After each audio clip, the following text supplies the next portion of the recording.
آپ کو بتائیں کہ لاہور ہائی کورٹ نے حق مہر سے متعلق اہم اور تاریخی فیصلہ سنا دیا ہے۔ عدالت نے واضح کر دیا ہے کہ نکاح نامے میں درج سونے کے زیورات کی ادائیگی موجودہ قیمت کے مطابق ہی ہونی چاہیے۔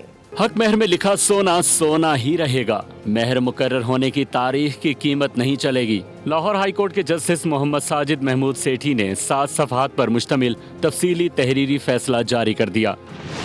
قرار دیا کہ شادی کے خاتمے کی صورت میں خاتون حق مہر میں درج سونے کی موجودہ مالیت وصول کرنے کی مکمل حقدار ہے۔ عدالت نے اپنے فیصلے میں کہا کہ سونا ایک مستقل اثاثہ ہے اور نکاح نامے میں درج رقم محض اس کی نشاندہی ہوتی ہے۔ اس کا یہ ہرگز مطلب نہیں کہ شوہر سونا دینے کی ذمہ داری سے بری الذمہ ہو گیا۔ فیصلے کے مطابق اگر شوہر سونا فراہم کرنے سے قاصر ہو تو اسے رائج الوقت قیمت ادا کرنا ہوگی۔ پرانی قیمت ادا کرنے کی کوئی گنجائش نہیں۔ عدالت نے واضح کیا کہ حق مہر ادا کرنے میں کسی قسم کی تاویل خواتین کے حقوق کو متاثر کرتی ہے۔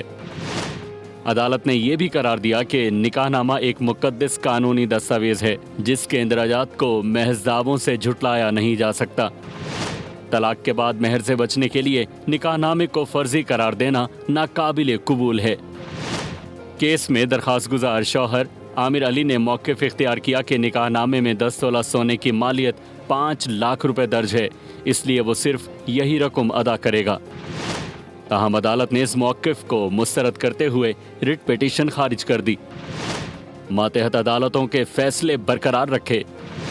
عدالت نے متعلقہ حکام کو ہدایت کی کہ سونے کے زیورات کی موجودہ مالیت کے مطابق ریکوری یقینی بنائی جائے، جبکہ خواتین کے مہر کے حقوق کے تحفظ کو عدالتی ذمہ داری قرار دیا گیا۔ سبسکرائب کریں اور بیل دبائیں تاکہ کوئی خبر رہ نہ جائے۔